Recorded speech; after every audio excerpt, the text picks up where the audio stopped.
Deep into the night, as darkness enveloped every corner of Sanctus Hospital, a strange and ominous event began. The hospital, once safe and quiet, had become a place where shadow and death lurked in every corridor and resting place. After closing for visitors, the Sanctus staff prepared for night duty. Nurses ran from room to room caring for patients, and doctors performed final examinations before they left.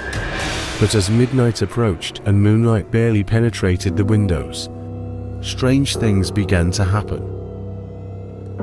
In one of the rooms on the farthest floor lived a patient named Richard. He was a middle-aged man who had recently been admitted to the hospital with a severe head injury. His room was filled with faint light streaming in from under the door, and only the patient's faint breathing could be heard in the silence. But with each passing minute, Richard felt that something was wrong. It seemed to him that someone was watching him from the shadows. He could hear muffled footsteps and rustling in the hallway outside the door. Being weak and confined to his bed, he could do nothing but stare at the ceiling and absorb every sound. Gradually the rustles grew louder and the footsteps grew closer. Richard was frightened, and his heart began to beat frantically. Suddenly the door of the room creaked open. In the doorway stood the figure of a nurse. She was dressed in a long white robe, and her face was concealed by a terrible mask. In her hands was a syringe filled with an unknown substance. Richard screamed, but his cry was drowned out by an ominous mixture of laughter and whispers coming from the shadows. The figure approached Richard's bedside, and he saw that its eyes glowed with malice and madness. "You'll be ours now, Richard," came an ominous whisper. "You can't escape us." Richard's heart was ready to jump out of his chest. He tried to crawl back, but his body was paralyzed with fear. The figure brought the syringe to his arm, and he felt the point on his skin. But before she could inject the mixture into his veins, 2 nurses and a doctor burst into the room. "Stop," one of the nurses shouted. "What are you doing?" The figure stopped and turned toward the newcomers. One of the nurses pulled out a light device and pointed it at the figure. But instead of a person, there was a void in front of them, a mysterious shadow that disappeared before their eyes.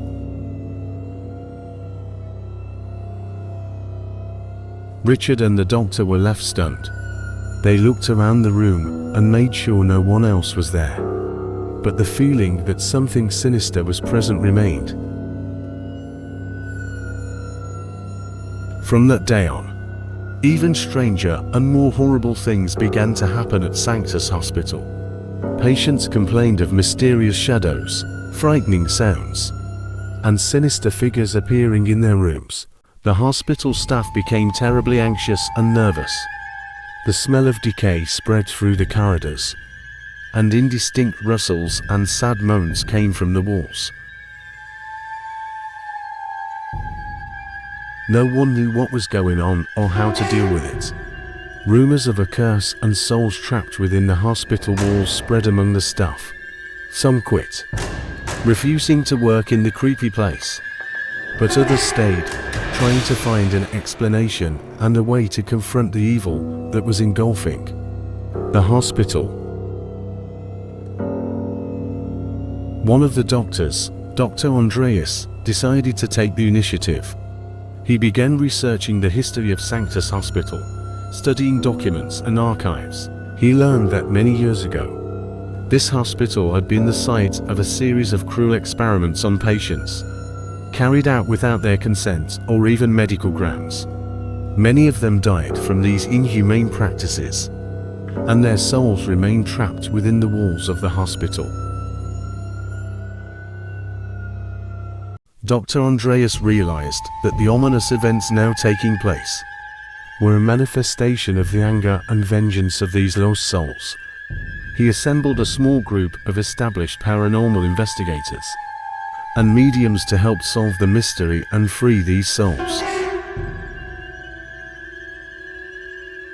At night, in the darkest and creepiest hour, they gathered together in the main hall of the hospital, lighting candles and creating a protective circle. They began a session of contact with the spirits. It was quiet at first, but then strange phenomena began to occur in the room. Lamps flashed, objects moved on their own, and a cold wind came through every crevice. Suddenly, the figure of a woman in a frontal white robe appeared before the group. She held out her hand and began to whisper quiet words. It was the soul of one of the victims of the experiments. The voice of the soul penetrated the brain of everyone present. It spoke of the senseless cruelty that was being perpetrated within the walls of the hospital. Dr. Andreas and his team listened with horror and compassion. Realizing that only they could end this nightmare, the group of mediums decided to perform a cleansing ritual. They began meditating and reciting prayers, calling for light and love to penetrate every corner of the hospital. They used ancient rituals and sacred symbols to break the dark bonds that held souls captive. Suddenly, a black substance began to drip from the ceiling, filling the air with bitterness and anger. The souls were unhappy with their return and tried to resist. However, the mediums did not give up. They continued their ritual, moving through the corridors of the hospital, urging each departed soul to let go of its pain and accept peace. The mediums encountered obstacles in their path.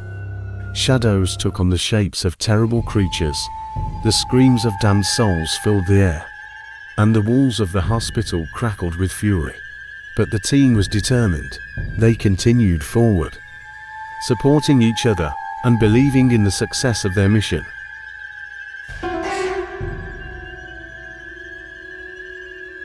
Gradually, the energy of evil began to wane.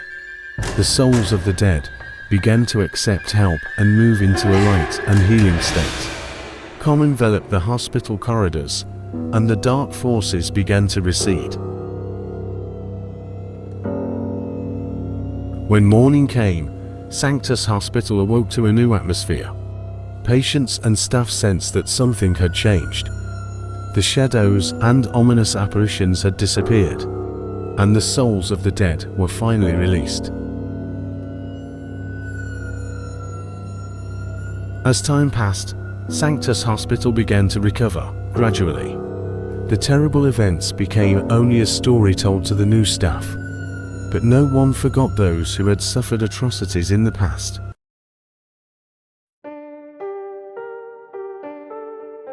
Dr. Andreas and his team of mediums became heroes, who saved the hospital from evil forces. They remained at Sanctus and continued to help patients, using their abilities and knowledge to heal and comfort. Thus ended the terrible story that took place at Sanctus Hospital. It was a reminder that even the darkest and darkest places can find light and hope through the courage and determination of those who fight evil.